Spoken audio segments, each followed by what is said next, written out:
Hey guys, it's John V here with PhoneArena. So 2017, we saw a ton of flagship smartphones released, and the benefit about being a flagship is that you get a lot of marketing and press. But what about some of the other smartphones that we saw throughout the year that didn't get quite as much advertising or marketing, but were still significant performing phones? These are devices that I like to classify as underrated smartphones because they did fly under the radar and most people forgot about them. So without any more wait, these are the most underrated phones of 2017. The first one we're going to talk about here is a flagship smartphone, and that's the Sony Xperia XZ Premium. I know some of you wouldn't consider this to be an underrated phone given the specs and all, but there is a reason why it's on here. This one was released earlier in the year, and just like most of the devices that were announced during the first half of the year, they kind of get forgotten because of all the other flagships that are released in the fall. It was released after some other flagship smartphones like the LG G6, the Huawei P10, and the Samsung Galaxy S8. And while it did pack on all the high-end specs you'd expect to find, it was very unique for two qualities.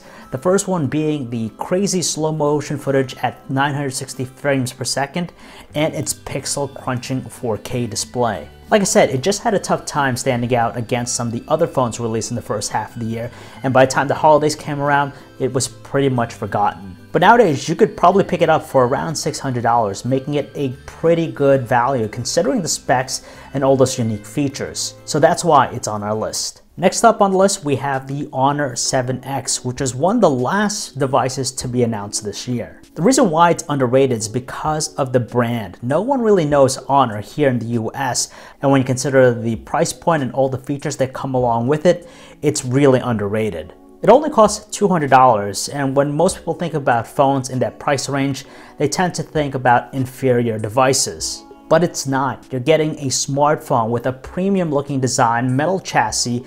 You have that trendy 18:9 screen aspect ratio with the screen, and it also features a dual camera setup. Most phones with these features tend to easily start at around $650 and above, but at $200, the Honor 7X does offer a lot of incredible value, and for the most part, it is an underrated thing. A lot of people were skeptical about physical keyboards making a comeback, but the BlackBerry KeyOne told them otherwise. Part of the reason why it's considered underrated by many is because it is technically a mid-ranger phone, and that alone doesn't get as much headway as flagships. We'll still agree that when it was launched, the $550 price point attached to it was a little bit overpriced, but it turns out it did offer some satisfying value. For starters, being a mid-ranger phone, we were pretty impressed that it had a premium construction.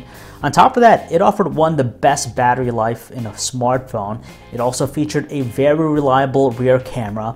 And lastly, you had the versatility of that physical keyboard. And that alone is what makes it unique. Not only did it show that consumers still crave physical keyboards, but it also showed us that mid-ranger phones have a lot to offer. When HMD Global became the exclusive maker of Nokia smartphones, we were kind of curious what they were going to come out with.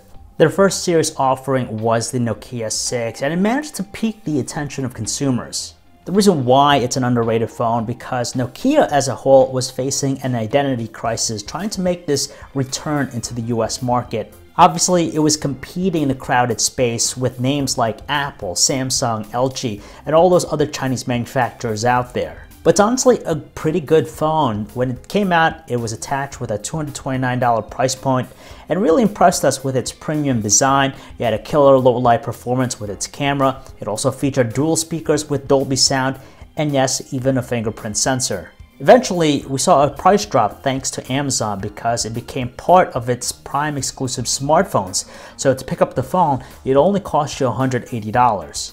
And finally, we have the most underrated phone of 2017. That award goes to Lenovo's Moto Z2 Play. We actually feel as though that this phone has more to offer than Lenovo's flagship, which was released a little bit later, in the Moto Z2 Force. The Z2 Play was obviously a mid-range phone. It's pretty evident by the specs, but we actually found that it had more to offer than the Z2 Force. For starters, it was a phone that supported all of those Moto mods, the ones that we saw when it was released last year, and all the second generation stuff that was announced this year as well. Secondly, the camera managed to deliver some stunning results, which is kind of impressive for a mid-ranger. And even with its slim profile construction, the Moto Z2 Play did manage to pack on a headphone jack, which is something that you're not going to find with the Z2 Force.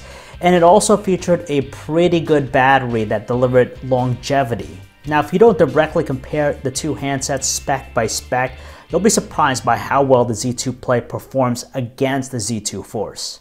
It's even made better knowing that the Z2 Play was released at $400 when it launched, whereas with the Z2 Force, it was easily well over $750.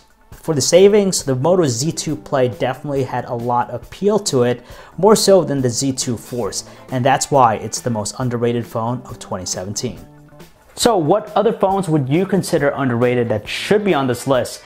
If you guys want to learn more about any of the phones I talked about in this video, you can check out our website, PhoneArena.com. This is John V, signing off.